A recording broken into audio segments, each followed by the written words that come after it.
Naisipan kong magluto ngayon ng spaghetti na may Mang Tomas kasi ngayon ako nagse-celebrate ng 500,000 followers ko dito sa Facebook. Yes, 500,000 na tayo dito sa Facebook. Naisipan kong magkaroon ng simpleng celebration. Kaya ito, naisipan ko nga magluto ng spaghetti.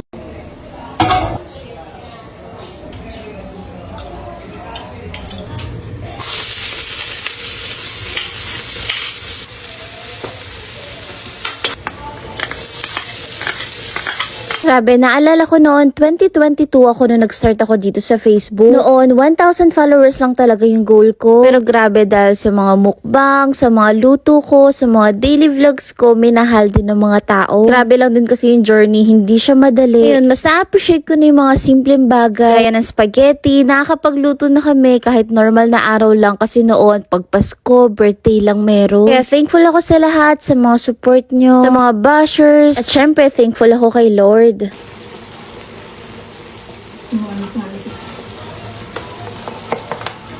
Ito nga pala yung recipe namin na spaghetti na may Mang Tomas. Bale, pagkatapos naman nilagay itong spaghetti sauce, naglalagay kami ng evap, Nestle cream at Mang Tomas. Kaso hindi pala na-start yung video kaya hindi ko mapapakita. For me, ganito yung version ng spaghetti na mas modern. Yung iba pa nga nilalagay reno. At sakto nga, meron pa pala kaming mushroom kaya naisipan kong hiwa-hiwain na lang sa tatlo para maisahog na rin.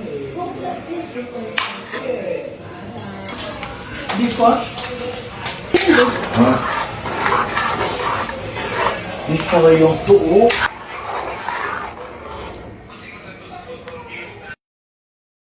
And yes, that's it. Promise, itry nyo rin. For me, mas masarap siya, mas malasa.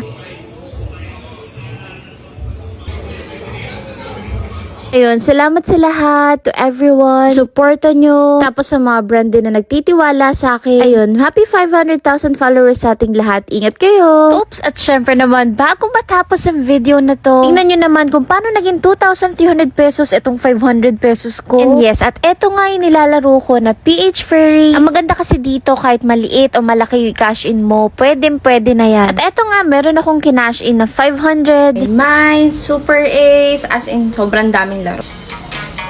Favorite ko na Super Ace. Dito pwede ka mag-bet kahit piso, 5 piso. Whoa!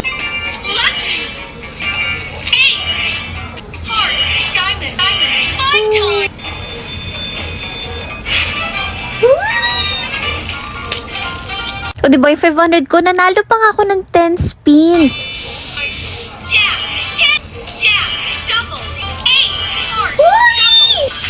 500 lang to kakidang. From 500 to 3 na. Ayan o. 500 to 3 na ngayon. At syempre agad-agad, i-withdraw ko na nga kagad to. Favorite ko talaga tong Super Ace eh. Paalala lang na bawal to sa mga bata and of course, play responsibly. Kung interested kayo, lalagay ko na lang yung link sa comment section. Ingat kayo!